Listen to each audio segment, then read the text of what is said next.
বিসমিল্লাহির রহমানির রহিম। আজকে আমরা শিখব বীজগণিতীয় গুণ। এখানে আমি দুইটা রাশি দিয়েছি, প্রথম রাশি এবং দ্বিতীয় রাশি। প্রথম রাশি দ্বারা দ্বিতীয় রাশিকে গুণ করব। তাহলে প্রথম রাশির প্রথম পদ আছে 2s²। এটা দ্বারা দ্বিতীয় রাশি সবগুলো পদকে আমরা গুণ করব। তাহলে প্রথমে আমাদের আছে 2s², এটা দ্বারা আমরা করব 3s² কে। তাহলে 2 এবং 3 সংখ্যাগুলো প্রথম করব, 3 দুগুণে 6, s² হবে x⁴। তারপরে 2s² হচ্ছে প্লাসে, এখানে 4x হচ্ছে মাইনাসে, তাহলে প্লাসে মাইনাসে আমরা জানি হয় মাইনাস। তারপরে 2s², এখানে 2, এখানে হচ্ছে 4, তাহলে আমাদের হবে 4 দুগুণে 8, s²x, তাহলে আমাদের হবে x⁴। তারপরে আবার এখানে প্লাস 2s², এখানে -5, প্লাসে মাইনাসে হবে মাইনাস, এখানে 2, এখানে 5, 5 দুগুণে 10, s², এখানে কোনো কিছু নাই যার কারণে s² হবে।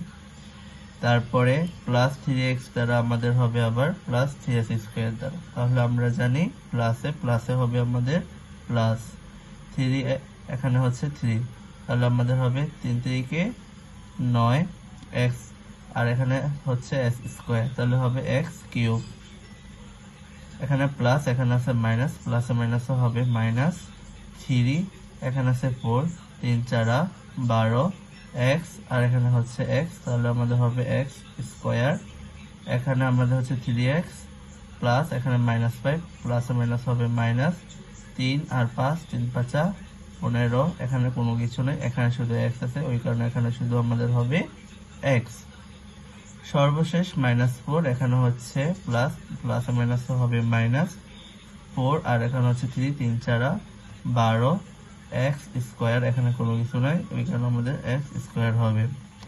তারপরে মাইনাস, এখানে আছে মাইনাস, মাইনাস মাইনাস হয়ে যাবে প্লাস 4, এখানে 4 4 4 16, এখানে কোনো কিছু নেই, কিন্তু এখানে আছে আমাদের x, ওই কারণে আমাদের হবে x মাইনাস, এখানে হচ্ছে মাইনাস মাইনাস হয়ে যাবে প্লাস 4, এখানে 5 4 5 20।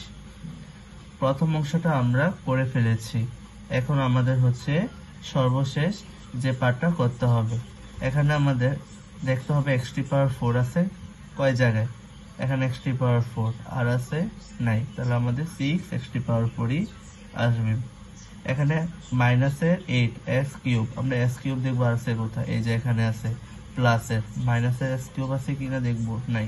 এখানে 9টা প্লাস, এখানে -8টা, তাহলে 9 থেকে 8 চলে গেলে থাকে আমাদের একটা, প্লাসের একটা থাকবে, প্লাসের x³।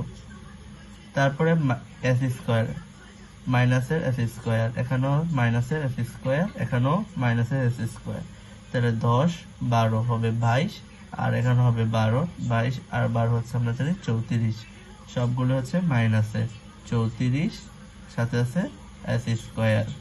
তারপরে আমাদের যাবে সর্বশেষ মাইনাস x15x, এখানে হচ্ছে 15টা, এখানে হচ্ছে 16টা, 16 থেকে 15 চলে গেলে থাকবে প্লাসের শুধু x, আর সংখ্যা আছে শুধুমাত্র আমাদের +20। এটাই হচ্ছে আমাদের বীজগণিতীয় গুণ। আশা করি সংখ্যার মাধ্যমে আমরা গুণটা বোঝাতে পেরেছি। এরকম বীজগণিতীয় গুণ জানার জন্য সকলে একটি করে কমেন্ট এবং লাইক দিয়ে যাও। আসসালামু আলাইকুম।